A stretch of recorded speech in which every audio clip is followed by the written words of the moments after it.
আমি বেতন, ইংরেজিতে স্যালারি। আমার শুধু একটাই দুঃখ, আমাকে কেন্দ্র করে ঘুরতে থাকা আমার আশেপাশের সবাই বড় হয়ে গেছে, কিন্তু আমি বড় হই নাই।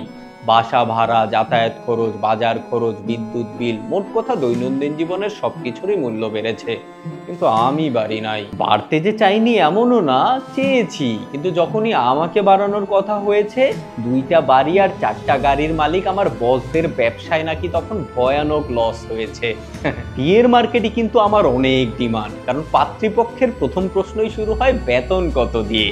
আমাকে কেন্দ্র করেই কারো বিয়ে ঠিক হয়, কারো আবার ভেঙেও যায়। তবে সরকারি চাকরির বেলায় আমার থেকেও বেশি ডিমান্ড হচ্ছে আমার বড় ভাই উপরে ইনকামের। ওই বেলায় আমি ছোট হই বা বড়, উপরে ইনকাম বড় হলেই পাত্রীপক্ষ খুশি। আবার বেসরকারি চাকরিতে কিন্তু আমিই মুখ্য, তবে সেখানে আমাকে ১,০০০ টাকা বাড়াতে চাইলে বসকে রোজ ২,০০০ টাকার তেল মারতে হয়। তারপরও আমি তেমন একটা বাড়ি না, আমি বেতন।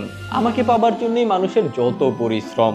কেউ আমাকে পায় মাসের শুরুতেই, কেউ মাঝে, তো কেউ শেষে, কেউ তো আবার ২-৪ মাসেও আমার দেখা পায় না। তবে মজার বিষয় হচ্ছে, আমাকে পাবার জন্য সারা মাস গাধার মতো পরিশ্রম করলেও আমাকে পাবার ঠিক ১ সপ্তাহের মাথায় আমি সম্পূর্ণরূপে উধাও হয়ে যাই।